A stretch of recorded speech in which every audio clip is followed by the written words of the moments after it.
The morning fog rolled across the San Francisco Bay as Victoria Hayes stood in her designer kitchen, staring at the espresso machine she had never learned to use.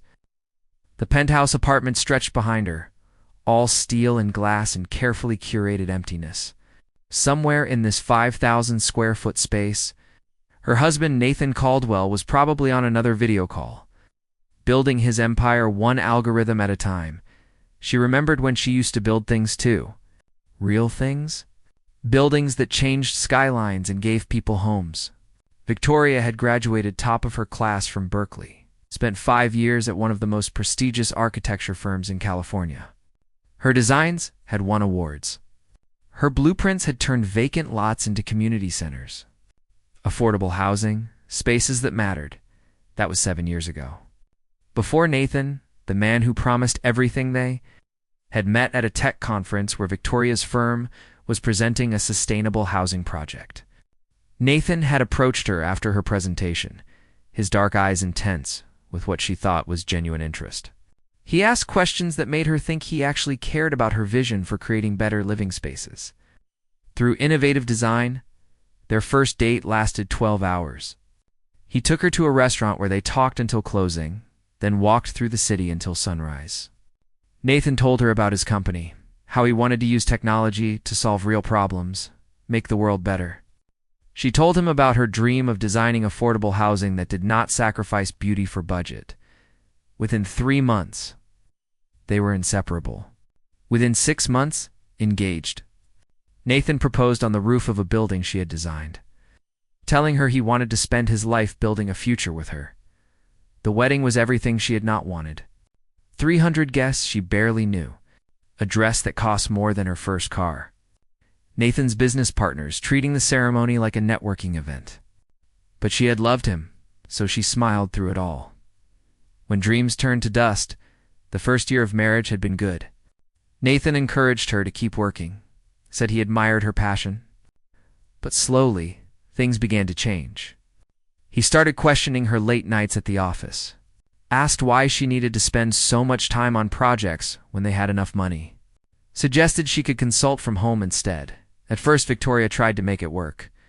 She reduced her hours, turned down projects that required travel. But Nathan's company was exploding, and he needed a wife who could host dinners. 10 galas represent the Caldwell brand. She told herself it was temporary, just until his latest product launch settled down. Temporary became permanent. One day she realized she had not touched a drafting table in 2 years. Her architecture license had lapsed. The colleagues who used to call her for collaborations had stopped reaching out. She had become exactly what she swore she would never be. An accessory, the cracks began to show. Victoria started noticing the small things first. Nathan would come home at midnight, claiming server crashes and emergency meetings. His phone was always face down. He password protected everything. Said it was company security protocol. When she tried to discuss having children, he waved it away, said they had plenty of time. He needed to focus on the next funding round. Then came the night she saw him at a restaurant through the window. She had been walking home from one of the mindless charity luncheons that filled her days. There was Nathan at an intimate corner table, leaning close to a young woman with red hair. They were not discussing business. The way he touched her hand, the way she laughed, Victoria knew. She did not confront him. Not yet. Instead, she went home and did what architects do best. She studied the structure, looking for weaknesses. The discovery 3 months ago. Victoria had been looking for a warranty document in Nathan's home office. He was at a conference in Austin, and she needed the information for a repair service. In the back of his filing cabinet, behind folders labeled with various shell company names, she found something that made her blood run cold. Documents detailing a real estate scheme. Nathan's company had been buying up properties in Oakland, displacing longtime residents to build luxury apartments. But it went deeper than gentrification. There were bribes to city officials, falsified environmental reports, contracts with construction companies that cut every safety corner to maximize profit. The man who had told her he wanted to make the world better was destroying communities for profit. Victoria photographed everything. She created copies, stored them in 3 separate cloud accounts. She remembered her training, how every building needed a solid foundation. She would build her case the same way. The final insult last week, Nathan had insisted she attend his company's annual gala. He had a stylist deliver a dress, silver and revealing, nothing like what Victoria would choose for herself. When she came downstairs, Nathan looked at her the way someone might appraise a car before purchase at the gala. She stood beside him as he accepted an award for innovative leadership. In his speech, he thanked his incredible team, his visionary board, his supportive investors. He did not mention her until the very end, almost as an afterthought. His beautiful wife, who makes coming home worthwhile. The applause that followed felt like mockery. That night, Victoria made her decision. She contacted Rebecca Thompson, a divorce attorney her former colleague had recommended. She began moving money from the joint accounts into a separate account Nathan did not know about. Small amounts, nothing he would notice. And she found his most prized possession. A 1972 Porsche 911, silver blue, kept in a private garage across the city. Nathan had bought it 2 years ago for $1.2 million, spent weekends detailing it himself. He loved that car more than he had ever loved her. The registration was in her name too. Something his accountant had done for tax purposes. Victoria stood in the kitchen, watching the fog lift. In 2 days, she would sign divorce papers. In 2 days, she would take back her life. And she would drive away in that Porsche, leaving Nathan Caldwell exactly what he deserved. Nothing. Victoria sat in the minimalist conference room of Thompson Legal Associates, her hands folded on the glass table. Rebecca Thompson, a sharp-eyed woman in her 50s with silver streaks in her black hair, reviewed the documents spread before her. The silence stretched for 3 full minutes before Rebecca looked up, her expression a mixture of shock and professional composure. Victoria had spent the past week organizing everything she had discovered. Bank statements showing unexplained transfers. Emails between Nathan and city officials discussing payment schedules. Architectural plans for the Oakland development with safety violations clearly marked and then ignored. Text messages between Nathan and the red-haired woman, whose name was Jennifer Frost, junior executive at his company. Rebecca leaned back in her chair, removing her reading glasses. What you have here is not just grounds for divorce. This is evidence of criminal activity. Wire fraud, bribery, building code violations that put lives at risk. Have you considered going to the authorities? Victoria had thought about little else for months. Every night she lay awake next to Nathan, knowing what he had done, what he continued to do. But she also knew how the system worked. Nathan had connections, expensive lawyers, politicians in his pocket. A direct accusation might alert him, give him time to destroy evidence or disappear assets. I want to be free first, Victoria said quietly. Once the divorce is final, once I am legally separated from him and his companies, then I will go to the authorities. But if I do it now, he will bury me in legal battles for years. Rebecca nodded slowly. Smart. We need to be strategic about this. California is a community property state, which means you are entitled to half of everything acquired during the marriage. That includes his company shares, properties, investments.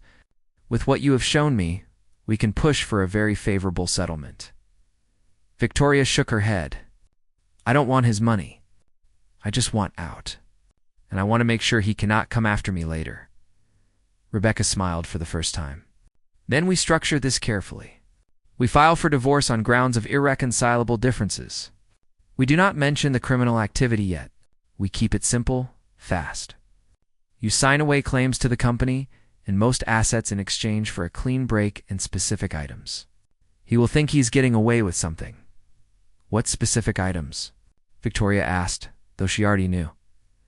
The Porsche, for starters, Rebecca said, checking her notes. It is registered in your name, so legally it is yours anyway. We also secure the Pacific Heights condo your grandmother left you, which he placed in the joint trust. We get that back in your name alone. And we make sure there is a non-disclosure agreement that protects you, not him. He cannot speak about you publicly, cannot interfere with your career, cannot contact you except through attorneys. Victoria felt something loosen in her chest. For the first time in months, she could breathe fully. The gathering storm that evening, Victoria returned to the penthouse to find Nathan in an unusually good mood. He was in the kitchen, something rare, attempting to open a bottle of expensive wine. When he saw her, he smiled. The charming smile that had captured her heart 7 years ago. "There you are," he said, pouring 2 glasses. "I have incredible news. The Oakland project just got final approval. We break ground next month. This is going to triple our valuation." Victoria took the glass he offered, her hand steady, despite the rage burning in her chest. She thought of the families who would be displaced. The corners cut on construction. The officials bribed to make it all possible. "That is wonderful," she said, her voice neutral. "You must be thrilled." Nathan moved closer, placing his hand on her waist. "I was thinking we should celebrate. Take a trip somewhere. Maybe that resort in Bali you mentioned wanting to visit?" Victoria looked at him, really looked at him. When had he become this person? Or had he always been this way, and she had been too blinded by love to see it? The man before her was handsome, successful, charming when he chose to be. He was also a liar, a cheat, and a criminal. "That sounds lovely," she lied. "When were you thinking?" "Next month, after the groundbreaking ceremony. You could invite some friends, make it a group thing." Victoria nodded, knowing she would be long gone by then. "I will check my calendar." Nathan kissed her forehead absently, already pulling out his phone to check messages. She watched him walk to his office, watched the door close behind him. In that moment, she felt nothing. Not love, not hate. Just a vast emptiness where her marriage used to be. The final preparations over the next 3 days. Victoria moved with careful precision. She went through the apartment, identifying what was truly hers. The jewelry her grandmother had given her, stored in a safety deposit box Nathan did not know about. Photographs from her childhood, her college diploma, her architecture awards from before Nathan, the few pieces of artwork she had purchased herself. Not chosen by his interior designer, she packed everything into 2 small boxes and shipped them to her college roommate across the country. If anyone asked, she was donating old items to charity. She opened a new bank account at a different institution, slowly transferring money from the household account. 500 here, 1,000 there. She told Nathan she was shopping for his birthday, planning a surprise party. He barely looked up from his laptop. She contacted old colleagues from her architecture days, testing the waters. Most were happy to hear from her. Several mentioned projects that could use her expertise.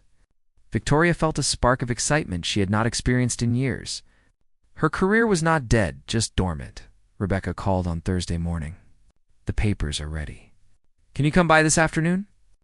Victoria arrived at the law office at 2. Rebecca had everything prepared with impressive efficiency. The divorce petition was straightforward. Irreconcilable differences. A division of assets that looked fair on paper, but left Victoria with freedom and Nathan with his precious empire. All she had to do was sign. She picked up the pen, a beautiful fountain pen Rebecca offered her. For a moment, Victoria hesitated. 7 years of marriage, ending with a signature. She thought about the good times, the early days, when Nathan had seemed different, when she had believed in their future together. Then she thought about the families in Oakland who would lose their homes. The woman with red hair, the endless lonely nights. The person she had lost while trying to be what Nathan wanted. Victoria signed her name in firm, clear strokes. "There is one more thing," Rebecca said, sliding another document across the table. "Nathan will be served tomorrow at his office. I recommend you not be at the penthouse when he gets home. Do you have somewhere to go?" Victoria smiled. "I have exactly where I need to be." The last night that evening, Victoria made dinner for Nathan, something she rarely did anymore. Pasta with the sauce his mother used to make, garlic bread, a simple salad. Nathan seemed surprised but pleased, eating while scrolling through his phone, occasionally making comments about his day. "This is nice," he said between bites. "We should do this more often." Victoria watched him across the table and felt only pity. Tomorrow, his world would begin to crumble. The divorce papers were just the beginning. Once she was free, she would take everything she knew to the district attorney, to the media. To anyone who would listen, Nathan Caldwell would learn that some things could not be bought or controlled. After dinner, Nathan retreated to his office for evening calls with the Asia team. Victoria went to the bedroom and pulled out the small overnight bag she had hidden in the back of her closet. One change of clothes, toiletries, her laptop with all the backup files encrypted and secured. From the back of her jewelry box, she retrieved the key she had taken from Nathan's desk 3 weeks ago. The key to the Porsche. She looked around the bedroom one last time. The expensive sheets, the designer furniture, the view of the city that had once seemed so glamorous. None of it meant anything. It was all just another cage. Beautiful, but confining. Victoria walked out of the bedroom. Through the living room, past Nathan's office where she could hear him laughing on a call. She did not say goodbye. There was nothing left to say. She took the elevator down 43 floors, walked out into the San Francisco night, and hailed a taxi. "Take me to the Marina District," she told the driver. Giving him the address of the private garage, tomorrow, Nathan would be served with divorce papers. Tomorrow, her new life would begin. Tonight. She would sleep in a hotel room that was entirely hers, dreaming of the road ahead. Victoria woke at dawn in a modest hotel room in the Marina District, the kind of place Nathan would never notice or think to look. The bed was comfortable, but simple, the view ordinary. She had never slept better. For the first time in years, she woke without the weight of pretense pressing down on her chest. Her phone sat on the nightstand, turned off since last night. She knew what waited when she powered it on. Angry calls from Nathan.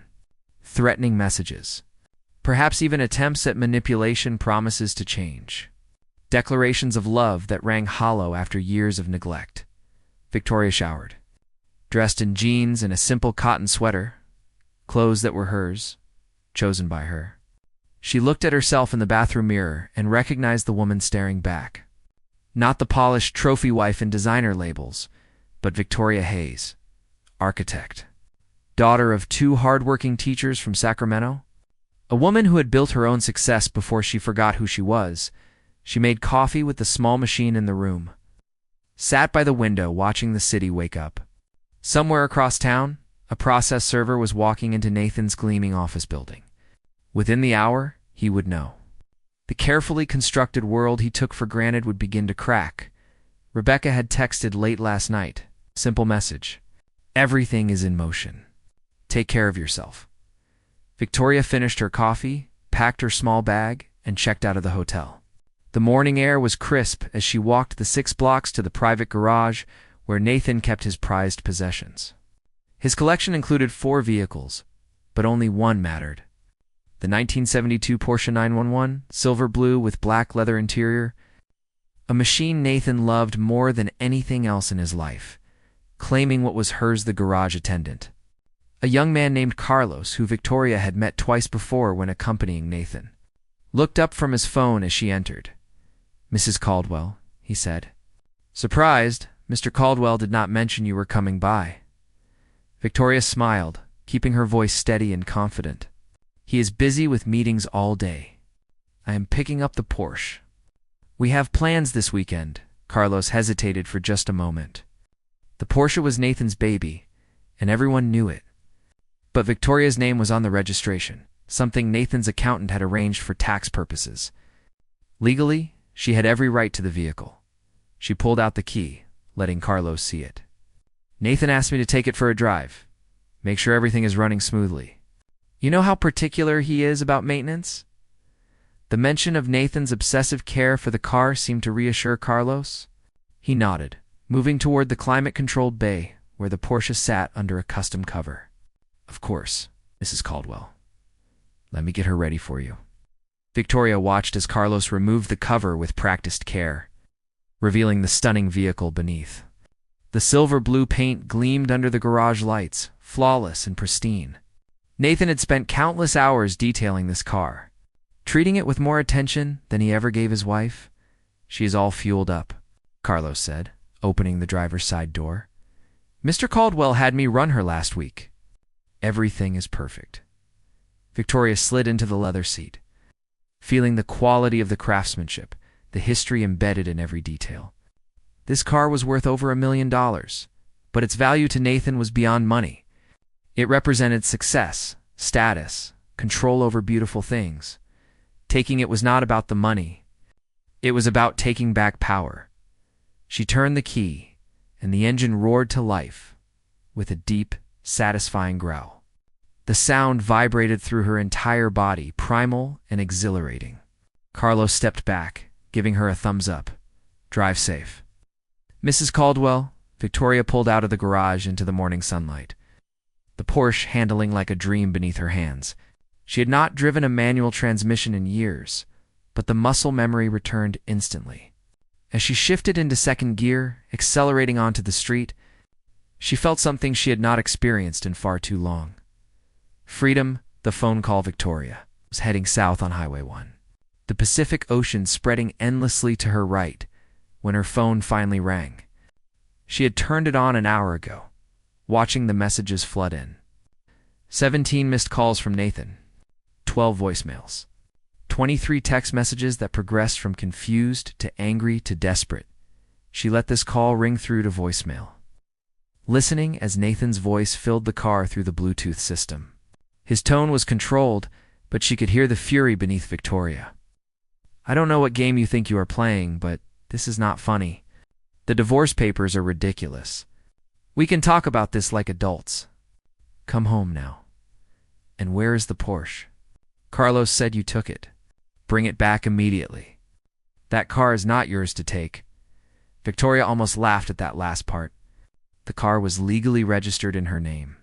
But Nathan had never considered that detail important. He assumed everything was his, that she existed only as an extension of his will. The next voicemail was different. Nathan's lawyer speaking in clipped, professional tones. Mrs. Caldwell. This is Martin Sheffield from Sheffield & Associates. I represent your husband in the matter of your divorce filing. We need to discuss the vehicle you removed from storage this morning. That asset is subject to division in the divorce proceedings. Taking it without agreement could be considered theft. Please contact my office immediately. Victoria deleted the message. Rebecca had assured her the car was legally hers. Let Nathan's expensive lawyers waste their time trying to prove otherwise. She drove for another hour before pulling into a scenic overlook. The ocean stretched before her, vast and beautiful. She called Rebecca, who answered on the first ring. He knows, Victoria said simply. Rebecca's voice was warm with satisfaction. He certainly does. His lawyer called me an hour ago, threatening everything under the sun. I told him the vehicle is registered in your name and you are within your legal rights. He was not happy. How angry is Nathan? Rebecca paused. On a scale of 1 to 10. I would say he is at about a 15. But Victoria, that is not your problem anymore. You have done nothing wrong. The divorce is proceeding, and you are protected. Victoria watched the waves crash against the rocks below. What happens next? Now we wait. Nathan will try to negotiate, probably offer you money to make this go away quietly. His reputation matters to him. A messy public divorce would raise questions about his character, especially with the Oakland project launching. We hold firm on our terms. You get the condo, the Porsche, and a clean break. He gets everything else and after. After, you live your life. You rebuild your career. You become who you were always meant to be. Rebecca's voice softened. And when you are ready, when the divorce is final, and you are legally separated from everything Nathan built, then we take what you found to the authorities. We make sure those families in Oakland get justice. Victoria closed her eyes, feeling the sun on her face through the windshield. Thank you, Rebecca. No, Rebecca said firmly. Thank you for having the courage to walk away. The road ahead Victoria drove until sunset. Following the coast highway with no particular destination, she stopped in a small town called Cambria, checking into a bed and breakfast run by a friendly older couple who asked no questions. She ate dinner at a local restaurant, fresh fish and vegetables, tasting food for the first time in months without the anxiety that had become her constant companion. That night, she sat on the small balcony of her room, laptop open, reviewing job postings from architecture firms. Several were looking for senior designers, people with her experience and vision.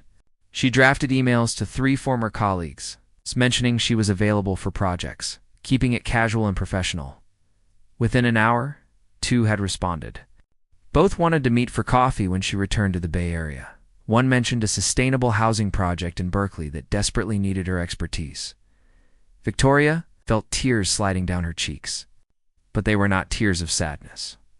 They were tears of relief, of possibility, a future that was finally hers to design. Her phone buzzed with another message from Nathan. This one was different from the angry demands and legal threats. It was 3 simple words. I love you. Victoria stared at the message for a long moment. Maybe Nathan believed he did love her, in whatever limited way he understood love. But love was not possession. Love was not control. Love did not diminish or confine or demand you become smaller to fit someone else's vision.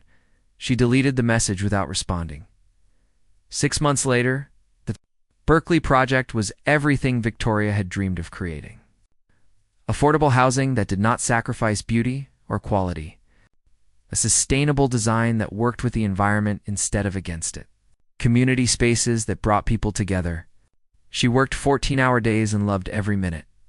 The divorce had been finalized 3 months ago.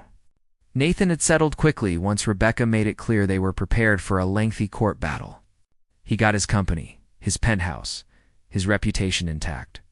Victoria got her freedom, the Porsche, and her grandmother's condo, which she had renovated into a bright, open space that reflected who she truly was.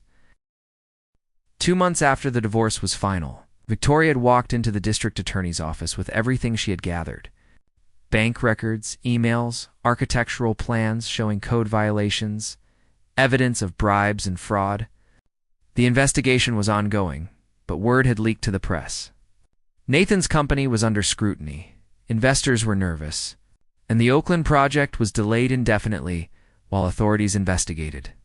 Victoria felt no satisfaction in Nathan's downfall, but she felt no guilt either. Some actions had consequences. Some cages needed to be opened even if it meant the person inside had to face what they had done. This morning, she had driven the Porsche to the building site, parking it where her construction team could see. They had cheered when she arrived, celebrating the fact that the foundation had passed inspection with flying colors. Everything was built to code, built to last. Built with integrity. Standing there, watching workers frame out units that would house families. That would provide safe and beautiful homes for people who deserved them. Victoria felt a sense of purpose she had lost years ago. Her phone rang. An unknown number. She almost did not answer, but something made her pick up. Victoria Hayes. A woman's voice asked, "Speaking, this is Jennifer Frost. I work." "I used to work for Nathan Caldwell." Victoria went very still. "The red-haired woman from the restaurant?" "I know who you are," Victoria said carefully. Jennifer's voice was shaky. "I saw the news about the investigation. I did not know about most of what he was doing. The fraud, the bribes. I thought." She trailed off. "I am testifying to the district attorney next week. I wanted you to know. What he did to you, to those families, it was not right. I should have seen it sooner." Victoria closed her eyes, feeling the last piece of anger dissolve. Jennifer was not her enemy. She was another woman caught in Nathan's orbit, believing his lies. "Thank you for calling," Victoria said softly. "And thank you for doing the right thing." After they hung up, Victoria stood looking at the building rising before her. This was what mattered. Not revenge, not anger, but creation. Building something better, something real. She climbed back into the Porsche, the engine purring to life. The car had stopped being a symbol of what she had taken from Nathan. Now it was simply a beautiful machine that she happened to own. It took her where she needed to go. Victoria drove toward her condo as the sun set over the bay, the sky painted in shades of orange and gold. Behind her was a marriage that had nearly destroyed her. Ahead was a life entirely her own, built on foundations that would not crumble. She had signed the divorce papers in tears, yes, but they were tears of liberation, and she had driven away in the Porsche without looking back. Because the road ahead was far more interesting than anything she was leaving behind.